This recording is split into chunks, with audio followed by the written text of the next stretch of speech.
عوامی غم و غصے کی تحریک، آزادی اور پاکستان کی حقیقی آزادی کا آغاز اس خطے کی موجودہ صورتحال کی ایک ایسی عکاسی ہے جہاں قدرتی خوبصورتی اور جغرافیائی اہمیت کے ساتھ ساتھ سیاسی تنازعات کی آماج گاہ ہونے کی تاریخ اب ایک عوامی تحریک میں بدل چکی ہے جو بنیادی انسانی حقوق کی جدوجہد کو عیاں کرتی ہے، کیونکہ یہ جنگ نہ تو سرحدی تنازعات کی ہے اور نہ ہی عالمی سیاست کے شطرنجی کھیل کی، بلکہ یہ روٹی، کپڑا اور مکان کے بنیادی حقوق کے لیے لڑی جا رہی ہے۔ اور یہاں کے عوام کی آواز جو برسوں سے دبائی گئی اب سڑکوں پر احتجاج کی صورت میں بلند ہو رہی ہے، لیکن افسوس کہ ان کی فریاد کو سننے کے بجائے گولیوں سے خاموش کرنے کی کوشش کی جا رہی ہے۔ یہ تحریر آزاد کشمیر کے موجودہ حالات کی ایک جامع، تجزیاتی اور اثر انگیز تصویر پیش کرتی ہے جو نہ صرف عوامی تحریک کی گہرائی کو واضح کرتی ہے بلکہ اس کے تاریخی، معاشی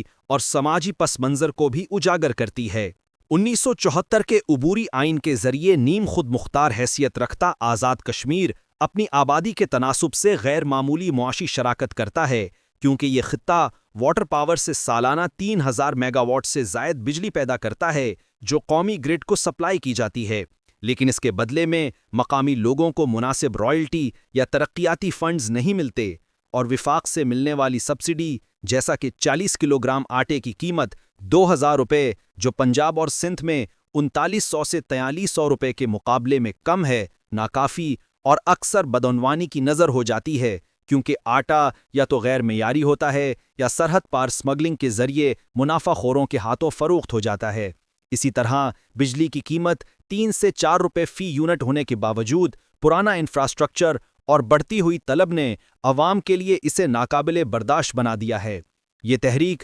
2023-2024 کے احتجاجات کا تسلسل ہے جب راولاکوٹ اور مظفر آباد میں ہزاروں لوگوں نے سڑکوں پر نکل کر سبسڈی کی بحالی اور بدعنوانی کے خاتمے کا مطالبہ کیا تھا، اور اس وقت کے احتجاجات کے نتیجے میں وفاقی حکومت نے 23 ارب روپے کی سبسڈی اور عدالتی تحقیقات کا اعلان کیا تھا، لیکن یہ وعدے عارضی ثابت ہوئے۔ اور آج جب مہنگائی کی شرح 38% سے تجاوز کر چکی ہے اور پاکستانی معیشت IMF کے دباؤ میں ہے، تو آزاد کشمیر کے عوام کی قوت خرید مزید کمزور ہو گئی ہے، جس کے نتیجے میں گھروں کے چولہے ٹھنڈے پڑ رہے ہیں، بچے بھوک سے بلک رہے ہیں اور روزگار کے مواقع سکڑتے جا رہے ہیں۔ ایکشن کمیٹی نے اپنی تحریک کو منظم اور پرامن رکھنے کی ہر ممکن کوشش کی، اور 29 ستمبر سے 4 اکتوبر تک مظفر آباد، راولاکوٹ اور دیگر اضلاع میں بازار بند رہے، طلبہ نے جلوس نکالے اور مزدوروں نے سڑکیں بلاک کیں۔ یہ احتجاج نہ تو علیحدگی پسندی کی تحریک تھا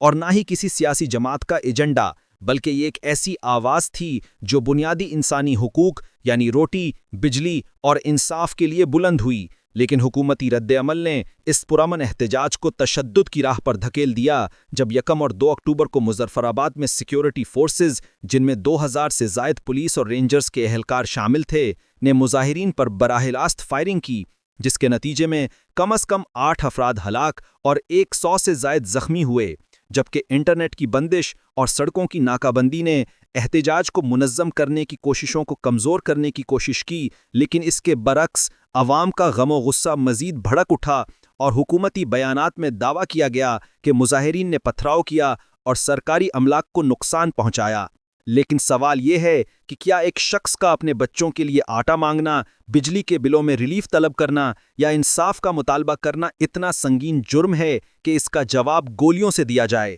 یہ حکومتی رد عمل آزاد کشمیر کے عوام کے لیے نیا نہیں ہے، کیونکہ تاریخی طور پر اس خطے میں احتجاجات کو طاقت سے دبانے کی روایت رہی ہے، اور 1970 کی دہائی سے لے کر اب تک جب بھی عوام نے اپنے حقوق کے لیے آواز اٹھائی، انہیں یا تو خاموش کر دیا گیا یا ان کے مطالبات کو عارضی مراعات سے ٹال دیا گیا۔ لیکن آج جب عالمی سطح پر مہنگائی اور مقامی سطح پر بدعنوانی نے عوام کی برداشت کو ختم کر دیا ہے، تو یہ تحریک محض ایک احتجاج نہیں بلکہ ایک اجتماعی شعور کی بیداری ہے۔ آزاد کشمیر کا موجودہ بحران صرف مہنگائی یا سبسڈی کے خاتمے کا نتیجہ نہیں، بلکہ یہ برسوں سے جمع ہونے والی محرومیوں کا عکاس ہے، کیونکہ یہ خطہ جو پاکستان کے لیے ایک اہم توانائی کا ذریعہ ہے، اپنی معاشی صلاحیت کے باوجود ترقیاتی پسماندگی کا شکار ہے، اور واٹر پاور سے حاصل ہونے والی آمدنی کا ایک بڑا حصہ وفاقی خزانے میں جاتا ہے، لیکن مقامی ترقی کے لیے فنڈز ناکافی ہیں۔ مثال کے طور پر منگلا ڈیم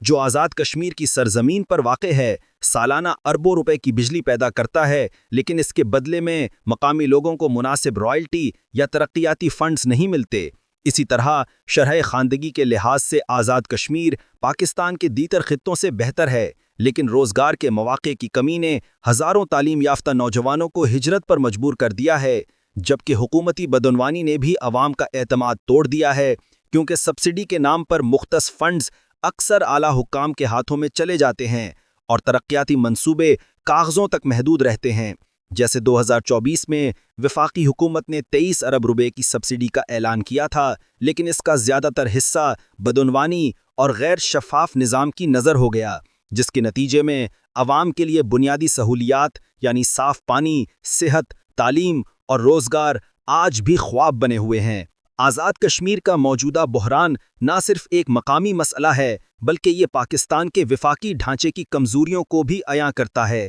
کیونکہ گلگت بلتستان سے لے کر خیبر پختونخوا تک پاکستان کے دیگر پسماندہ خطوں میں بھی اسی طرح کے مسائل موجود ہیں، جہاں وسائل کی غیر منصفانہ تقسیم اور حکومتی بدعنوانی نے عوام کے صبر کا پیمانہ لبریز کر دیا ہے۔ اور عالمی سطح پر یہ بحران بھارت کے لیے ایک موقع ہے کہ وہ آزاد کشمیر کے حالات کو اپنے پروپیگنڈا کے طور پر استعمال کرے، جیسا کہ 2019 میں آرٹیکل 370 کے خاتمے کے بعد اس نے مقبوضہ کشمیر کے حالات سے توجہ ہٹانے کی کوشش کی تھی، لیکن ایکشن کمیٹی نے واضح کر دیا ہے کہ یہ تحریک علیحدگی پسندی کی نہیں بلکہ انصاف اور مساوات کی ہے۔ معاشی طور پر یہ بحران پاکستان کے لیے سنگین نتائج کا حامل ہے، کیونکہ اگر آزاد کشمیر میں سبسڈی کے مطالبات پورے نہ کیے گئے تو یہ احتجاج دیگر صوبوں تک پھیل سکتا ہے جو پہلے ہی 50% مہنگائی کی شرح سے متاثر ہیں، اور توانائی کے شعبے میں آزاد کشمیر سے بجلی کی سپلائی میں کسی بھی خلل سے قومی گرڈ پر دباؤ بڑھے گا، جس سے ملک بھر میں توانائی کی قیمتیں